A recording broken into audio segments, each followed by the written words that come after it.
궁금해요. 안녕하세요. 지식틀치기입니다. 먼저 답변 드리기 전 이미지 저작권상 화면과 음성이 고르지 않은 점 양해 바랍니다.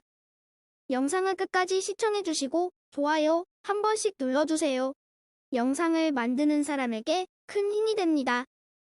답변 드리겠습니다. 방향제나 방치제를 이용하거나 항균 비누를 사용하면 냄새를 없앨 수 있으나 일시적인 방법입니다. 집에서 할 수 있는 가장 기본적인 암내 치료 방법은 샤워를 자주 하고 통풍이 잘 되는 옷을 입고 다니며 속내일을 자주 갈아입는 것이 좋고, 무엇보다 중요한 것은 겨드랑이에 털이 많이 있으면 아무리 자주 씻어도 악취를 막을 수 없으므로 반드시 겨드랑이 털을 짧게 깎고 파우더를 뿌려 건조하게 해주는 것도 좋은 치료법이 될 수 있으며, 소독제나 항생제의 도움. 샵샵 액취증 Q&A. 제모와 액취증이 한꺼번에 해결될 수 있는 방법이 있을까요? 학교 다닐 때 외과 수술로 액취증 수술을 했는데 다시 재발했거든요. 겨드랑이에 털도 너무 많아서 고민이고요. 일본의 시술로도 연구는 아니더라도 일시적으로 효과를 볼 수 있는지.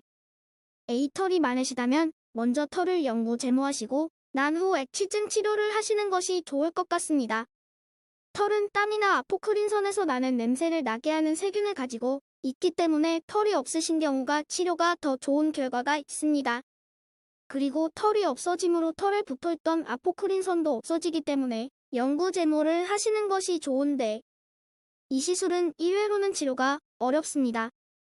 2회를 하셨다 해도 안에 있던 털이 자라나오기 때문에 대부분 그대로 털이 올라오는 경우가 많습니다. 하지만 3회 이상을 하시고 나면 모낭이 파괴가 되어 더 이상 올라오지 않는 것입니다. 그리고 영구제모로 냄새가 나는 것까지 치료가 가능한 것은 아닙니다. 만약 아포크린선에서 나는 냄새가 있다면 고바야시 전련침을 이용하여 치료받으시면 됩니다. 영구제모는 3, 5회를 한 달 간격으로 시술 받으시면 됩니다. 고바야시 전련침 시술은 아무나 할 수 있는 건지 궁금합니다. 그리고 시술을 했을 경우에 액취증 증상이 한 번의 시술로 끝날 수 있는지, 에이켈로이드 체질 또는 비후성 반응 체질과 같이 어떤 수술 후에 상처가 비정상적으로 치유되는 성질이 있는 경우, 그리고 국소마취제에 대한 과민 반응을 보이는 경우, 심박동기 착용자 심한 심혈관계 질환 등 심각한 전신질환이 있는 경우 이외라면 누구라도 치료받을 수 있습니다. 시술 후 2주 경과되면 효과가 잘 나타납니다. 만일 냄새가 완전히 없어지지 않는 경우라면 6개월, 12개월 이후에 반복 수술을 시행합니다. 저는 23살인 직장인입니다. 어렸을 때부터 액취증 때문에 고민이 많았습니다. 서비스업에 종사하고 있어서 사람들을 많이 상대해야 하는데 액취증 때문에 문제가 많았습니다. 수술도 알아봤지만 15일 정도 아무 일도 하지 못하고 있어야 한다고 해서 포기하고 있던 도중 고바야시 절연침 시술 소식을 듣고 문의하게 됐습니다. 시술 후 다음날 직장 생활을 할 수 있는지. 참고로 저는 팔을 많이 쓰는 일을 하고 있습니다. 고바야시 시술은 바로 다음날부터 활동이 가능합니다. 하지만 팔을 2, 3일 정도는 많이 사용하시는 것은 좋지 않습니다. 겨드랑이에서 땀이 과다하게 나요. 어쩔 땐 냄새도 나는데요. 그 냄새가요 항상 나는 건 아니고요. 면티를 안 입고 니트 같은 거 입었을 때, 그러니까 땀 흡수가 잘 안 되는 옷을 입으면 냄새가 좀 나요. 요즘엔 파우더를 바르고 면티를 입어서 덥지만 그래도 항상 불안하고 그렇답니다. 근데 다한증이란 것도 있다 그러더라고요. 땀이 심하긴 하지만 냄새도 약간 나는데 그럼 뭐라 그래야 하죠? 먼저 액취증인지 다한증인지 구별이 중요합니다. 액취증은 계절에 상관없이 시큼한 냄새가 나는 것을 말하고, 다한증으로 인한 땀 냄새는 계절에 관계가 있고 더운 여름이나 갑자기 긴장을 했을 경우 발냄새와 비슷한 냄새가 나는 것이 특징입니다. 지금 증세가 그렇다면 그건 다한증에서 오는 냄새라 볼 수 있습니다.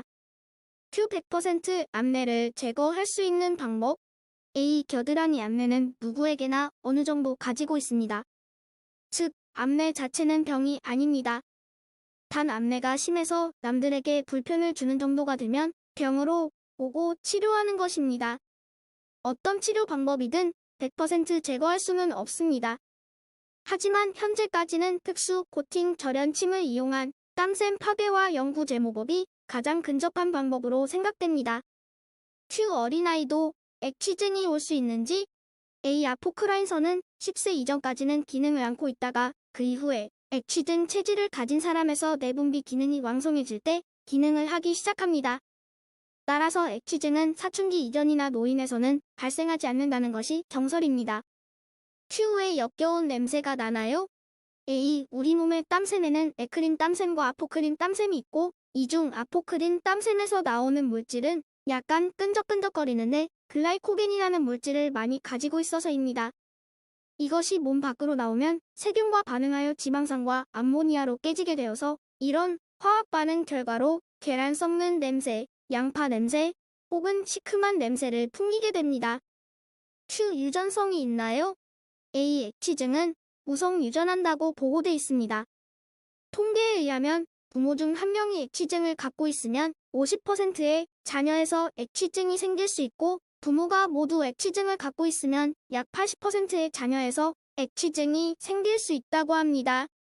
그러나 20% 정도에서는 전혀 가족력이 없이 액취증이 오는 경우도 있습니다.